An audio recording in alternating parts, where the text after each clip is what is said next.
Voice Bangla দেখতে পাবেন।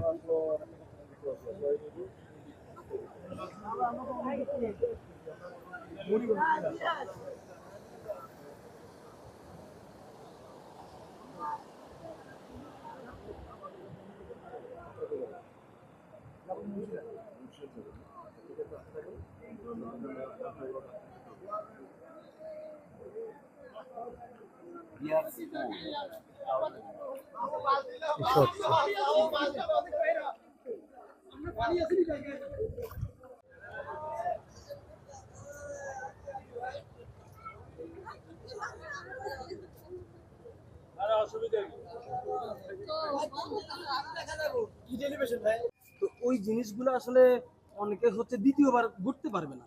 তো দ্বিতীয়বার ঘুরতে পারবে না, যার কারণে হচ্ছে তারা ওই সম্পদগুলোর কারণেও অনেকে হচ্ছে কষ্ট করে হলেও বাসায় থাকতেছে বা বাড়িতে থাকতেছে। তো ওই সম্পদগুলোর কারণে হচ্ছে অনেকে যাচ্ছে না। যারা হচ্ছে চলে গিয়েছে তারা তো গিয়েছে, আর যারা আছে তাদের এখন বর্তমানে হচ্ছে শুকনো খাবার আর হচ্ছে মিনারেল ওয়াটার, মানে পানির এটা হচ্ছে আমার ঘর আর কি। আচ্ছা, মানুষ নয়, আমি হচ্ছে পাশে। আপনার আপনার বাসা? হ্যাঁ। এই যে আসলে দর্শক, আমরা এই যে ভাইয়ের নামটা কি?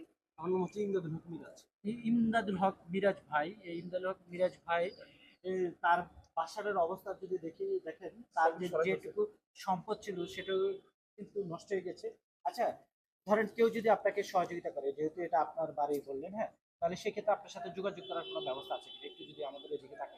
হ্যাঁ, যোগাযোগ করার ব্যবস্থা আছে। সেটা হচ্ছে আমার ফোন নাম্বার আছে। একটু নাম্বারটা বলে। হ্যাঁ, আমার নাম্বার হচ্ছে 01704603731।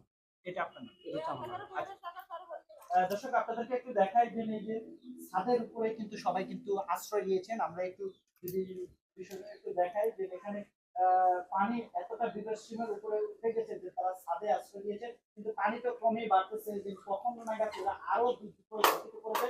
এই যে মানুষগুলাকে এখন এই যে ফেনী নোয়াখালী সেনবাগের যে উত্তর শাহপুরের এলাকাটা, উত্তর শাহপুর, তার এখানকার মানুষদেরকে খুব দ্রুত রেস্কিউ করাটা খুবই জরুরি। আমরা একটু যদি দেখাই যে এখন বিপদ সীমার উপরে কিন্তু পানি। এখানকার এই যে ভাইয়ের সাথে কথা বললাম, কেউ যদি ধরেন তাকে যদি কোনো ধরনের সহযোগিতা করতে চান, তাহলে আসলে এই যে নাম্বারটি দেওয়া আছে তার সাথে সরাসরি যোগাযোগ করে আপনারা সহযোগিতা করতে পারেন।